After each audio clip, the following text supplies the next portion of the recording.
Une question très délicate à laquelle je vais essayer de répondre. Que pensez-vous du concubinage? Peut-on vivre en couple sans être marié devant Dieu? Bon, prenons les choses par le haut.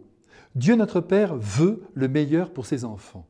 Que voulez-vous? Il s'y connaît en matière d'amour, puisqu'il en est le Créateur. Et il souhaite, quand deux êtres s'aiment, qu'ils s'engagent dans leur amour de manière irréversible. Oui, il veut que le lien soit stable et que ce lien soit donc scellé par une bénédiction divine qui vient les soutenir dans cette belle mais délicate aventure qu'est l'amour.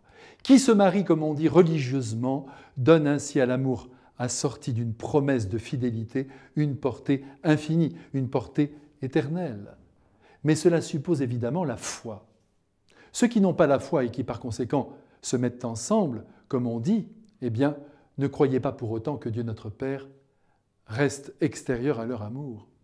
Je vous rappelle qu'il est proche de chaque cœur humain et donc de chaque amour qui se construit, puisqu'il est d'ailleurs le créateur de l'amour, je vous l'ai dit il y a un instant. Cependant, permettez-moi une petite précision. Si des êtres décident de vivre ensemble en se disant « Allez, essayons et voyons ce que ça donne.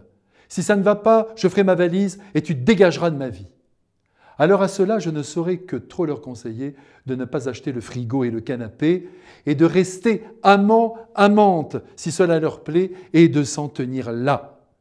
Parce que l'amour n'est pas un jeu, c'est du sérieux. On peut pleurer et même mourir sous les coups d'un amour évanoui. Il y a aussi des êtres, autre cas de figure, qui pour des raisons qui relèvent d'une complexité intérieure ou d'une situation sociale particulière ne peuvent pas, ne parviennent pas à s'engager, à se marier. Ils ont peur de cette dimension officielle. Toutefois, leur amour est sincère. J'ai connu par exemple un cas où l'homme était tellement blessé intérieurement par ce qu'il avait vécu enfant qu'il ne pouvait pas, mais c'était physique, imaginer se marier. Dieu étant plus grand que les sacrements, je suis sûr qu'il soutenait ce couple dont l'amour est d'ailleurs vigoureux. Attention avant de juger qui que ce soit, il convient de prendre toujours en considération les situations et les êtres. Ça reste un grand principe évangélique. Oui, essayons toujours de comprendre ce que sont les êtres et là où ils en sont. Mais encore une fois, l'engagement dans l'amour est ce qu'il y a de meilleur. À bientôt!